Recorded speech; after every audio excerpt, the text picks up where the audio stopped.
Alright guys, welcome back to the channel. My part finally came in. Let me grab it. Came in. I'm not showing my private information, but I will go ahead and open it and show you guys what I got. Now, I did a modification to this bike a couple years ago. And I'm going to show you what the what this starter solenoid looks like. It is not the one that comes with this bike. So this one has bladed terminals rather than stud terminals. So the OEM one that comes with the Suzuki Boulevards, they have 4 studs. So you have the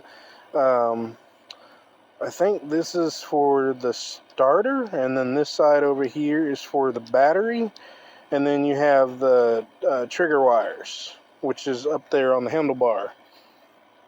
And these are usually studs.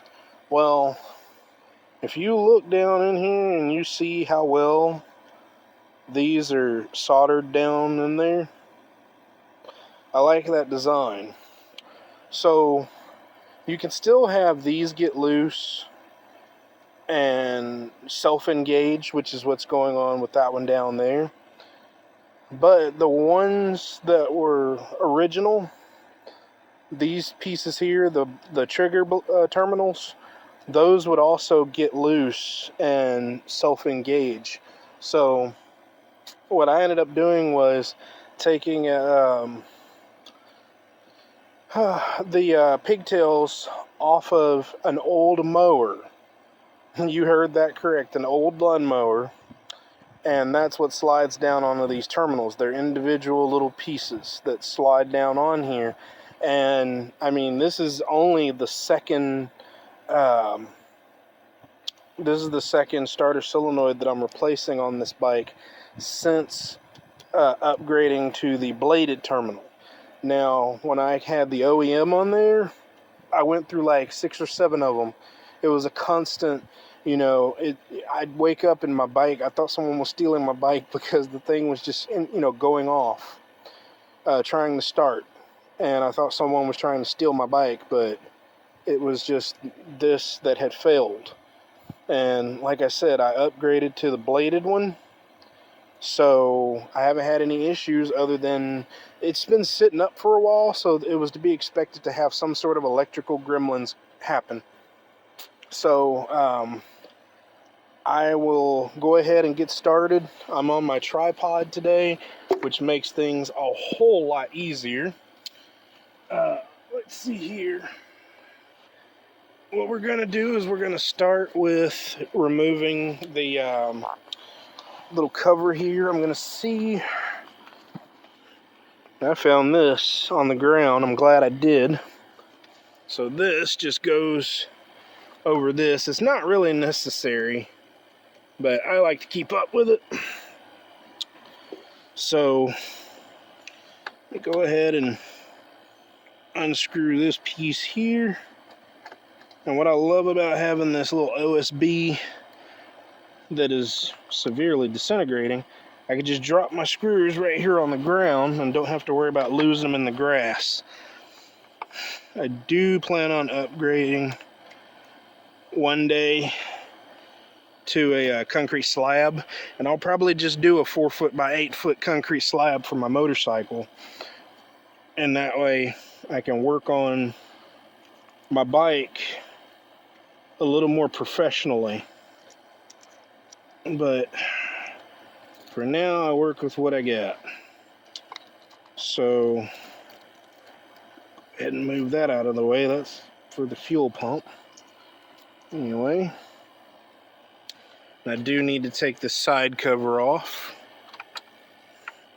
I was hoping to get away with not doing that, but it looks like I am, because the little piece that holds the this on here is bolted to the frame.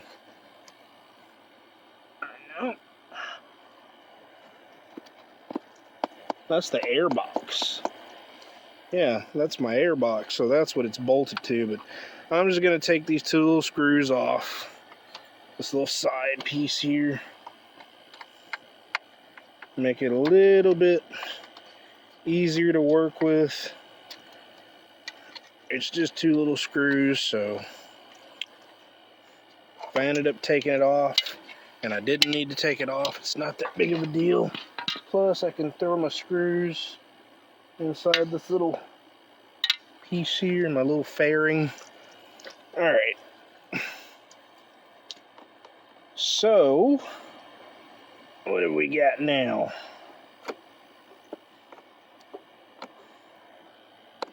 Alright. So it looks like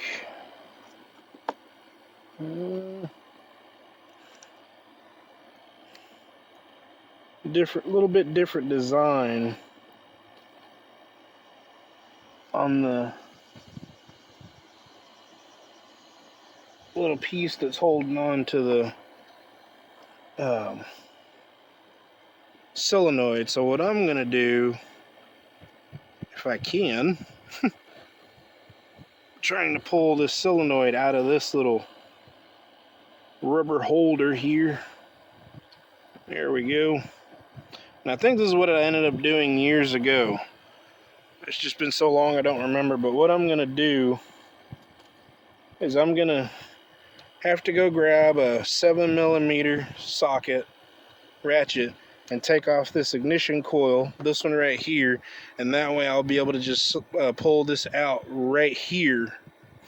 So I gotta take off this connector and that connector, and you ain't got to worry about it because one side of these terminals, and I learned this the hard way, but one side of these terminals, if you look, is short. This one in my left hand is short, this one in my right hand is long. You can only put these on one way, so if you say you put this long one on the short one, and then you try and put this one over here, it's not gonna go. So you ain't got to worry about marking it or remembering it or anything. Let's see here. So you got two bolts that are upside down, and then you got two spacers. This is a long spacer, and over here on the left there's a short spacer. So I'm going to go ahead and go grab a 7mm, and you're going to be working upside down. So just, if you're used to doing that, then awesome.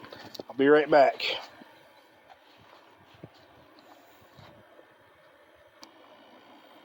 Alright guys, I'm back. I grabbed the 7mm deep socket, and in my pocket I also have a 7mm short well, just in case I end up having to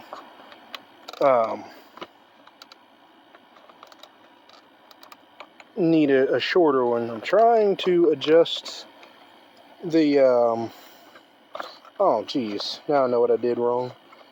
Okay, hang on guys. I'm trying to point it more that way. There we go. Alright, then let's zoom in a little bit.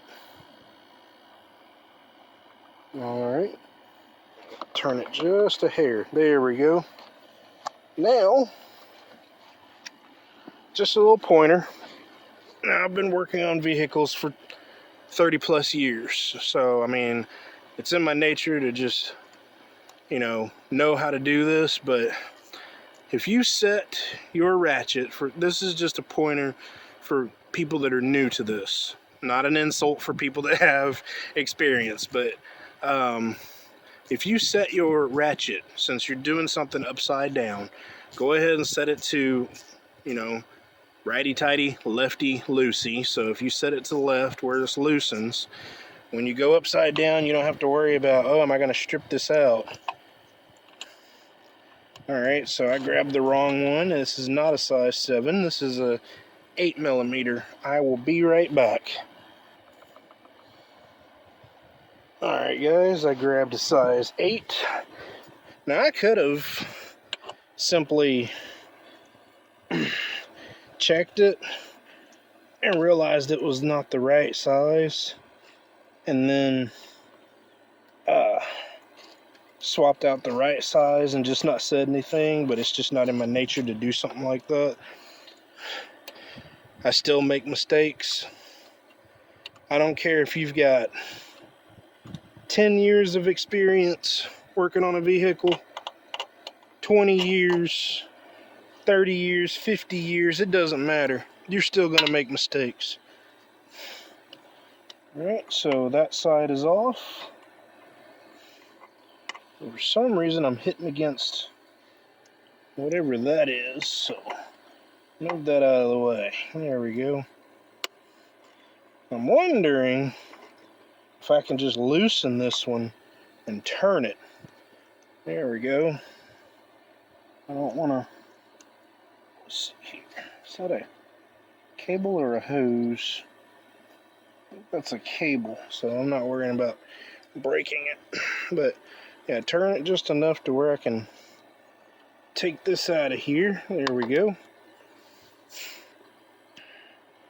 Oh yeah, that's all burnt to hell.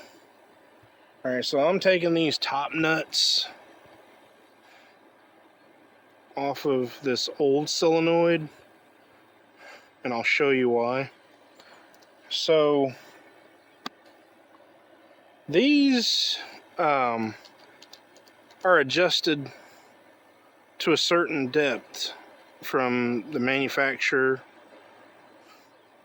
and so I don't want to tighten on these, you know, adjust the studs.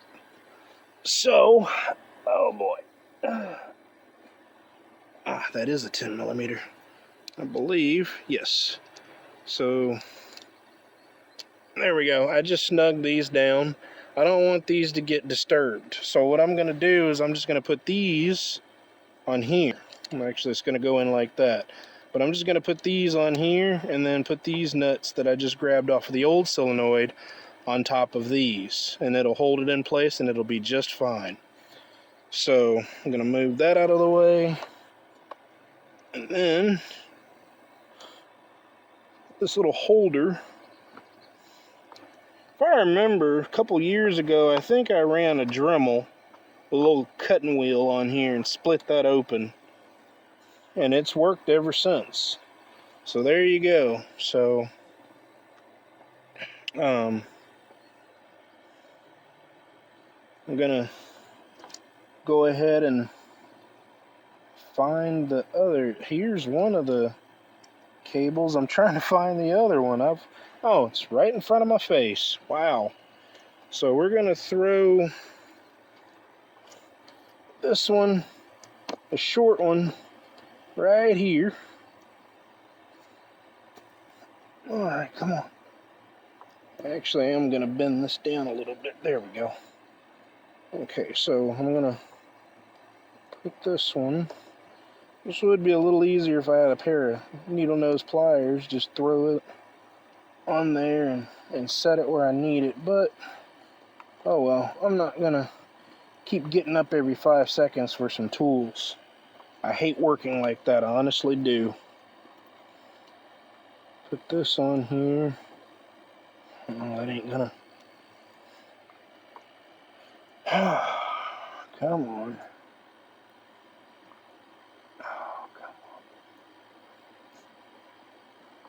I'm trying to figure out why it won't... Like, I think that this right here needs to be bent downward, because it seems like it's catching on this little centerpiece.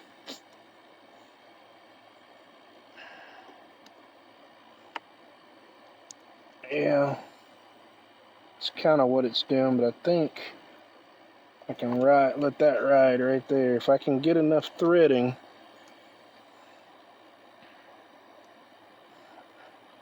See, it's just not...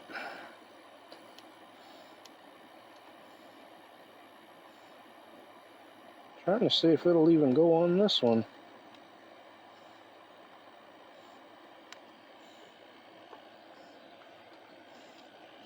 Let's see, will this go on here? Yeah. Alright, so there's that other... Yeah. Oh, darn it. I was looking for that other solenoid, the old one, because I was going to pull... Oh, here it is. I threw it over here. So... Oh, boy. Now I have no idea where I put that 10 millimeter. I was just using it. I wonder if it's... There you are. Alright.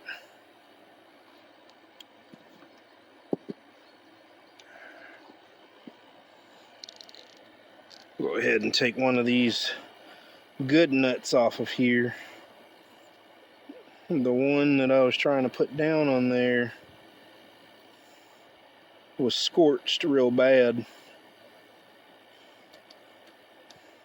And this solenoid's not any good, so any parts off of it will be good parts. Alright. Let's try and stick that on there. Yeah, it's trying to go.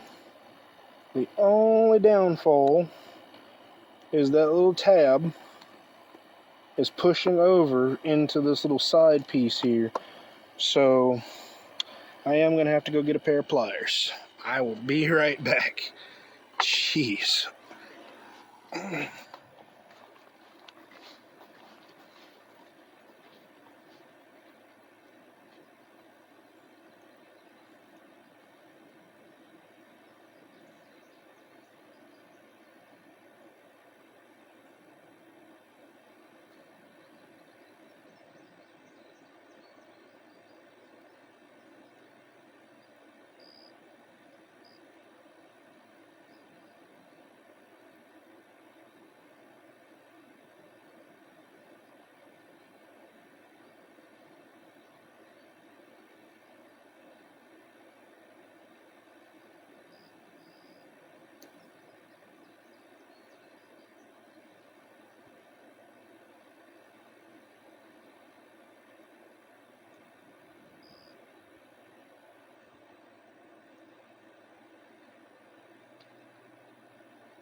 Alright guys, I got it.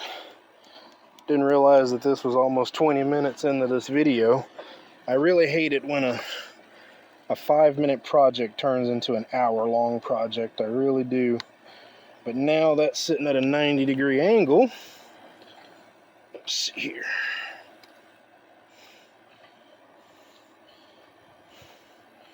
This should go right down onto it.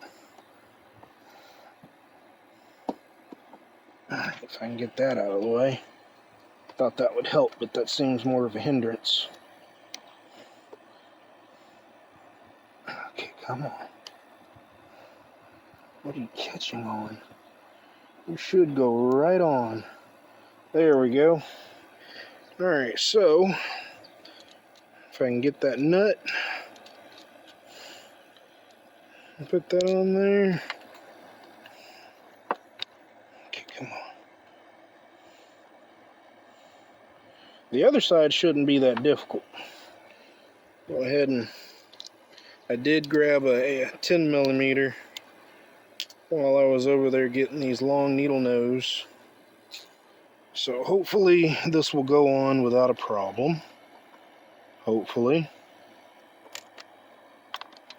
Well, one can only hope. Oh boy. So what I'm gonna do, grab a piece of this painter's tape here, stick it inside the socket.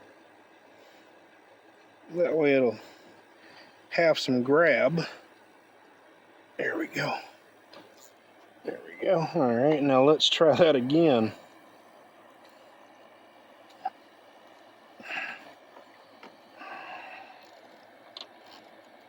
If it'll at least start, which I think it just did. There we go.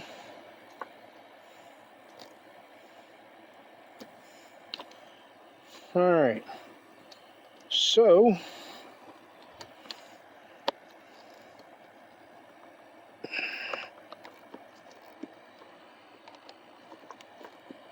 got that on there.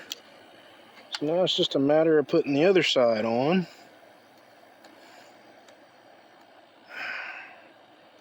Every time I bumped the left side, the right side twisted itself on further and further.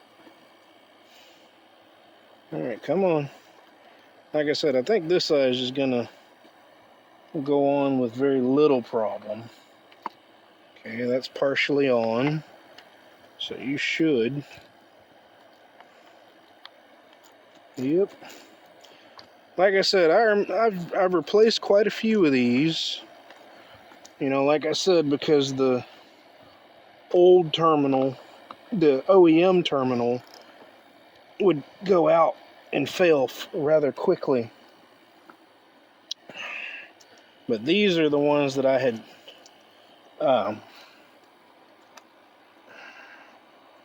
put on here from an old lawnmower. There's that. Okay, so now switch back over to the 8mm and then get the little screw down here, or bolt, put it back. So we're gonna do this, then the spacer, enough to where it'll hold it on. And there we go, it is now holding. Alright.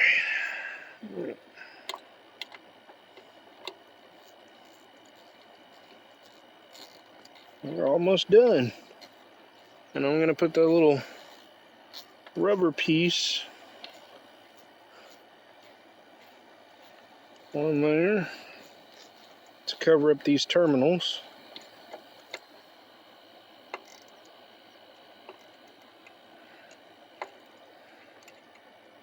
Alright, now we're gonna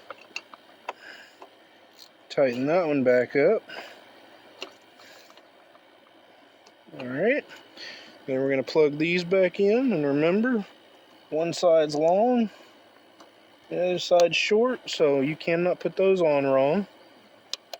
Alright, there we go. And now we're gonna grab this little piece right here, and it ain't gotta be perfect, but what I want to do is just cover up those terminals a little bit,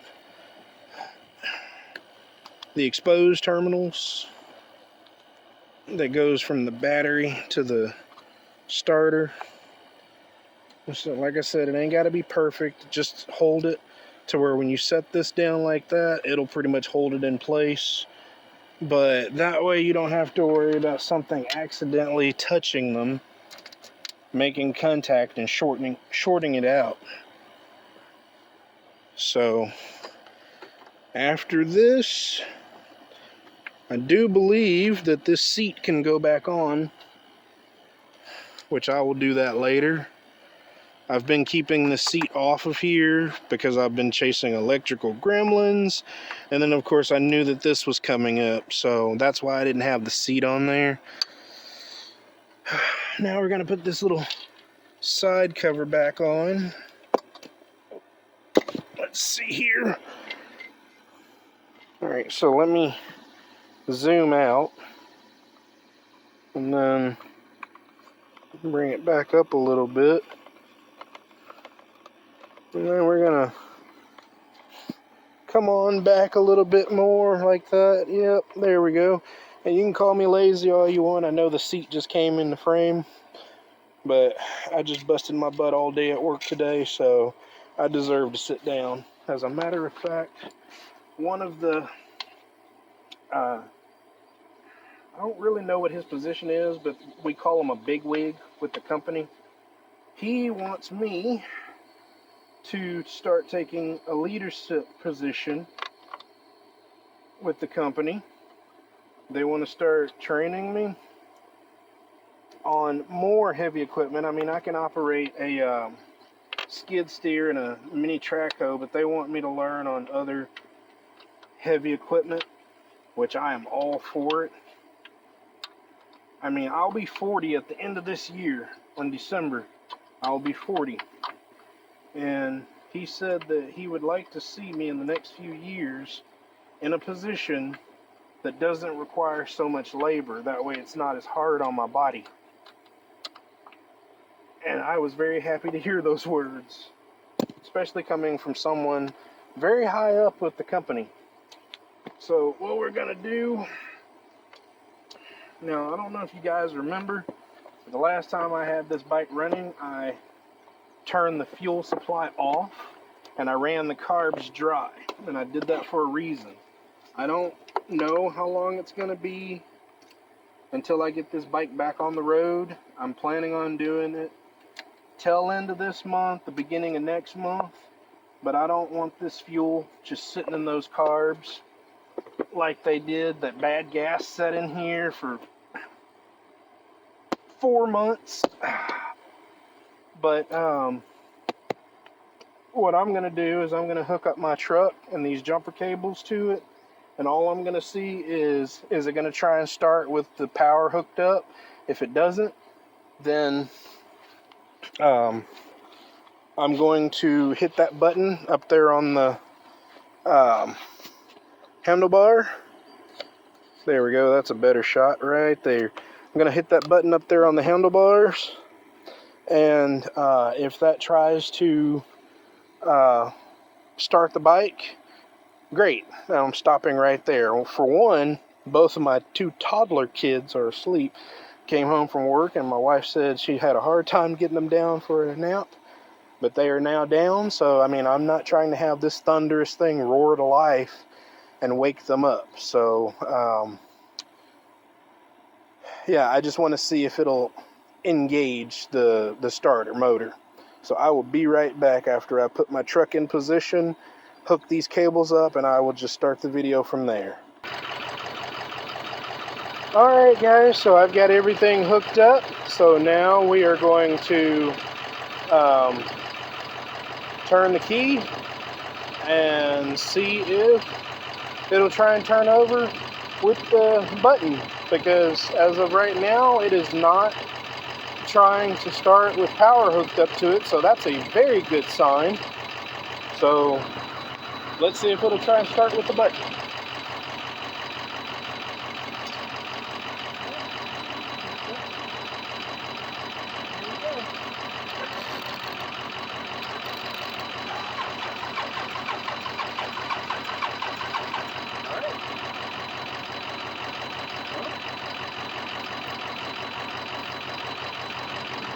That is it. The problem is fixed. So now I need to get a new battery for it, and then I need to get a couple of brake components, like the master cylinder. I need to replace it, and I need a diaphragm for the rear master cylinder. But that's it, guys. This bike is one more step away from getting back on the road. So as always, thanks for watching. More to come. Later, Gators. Dreams down the dead road tracks.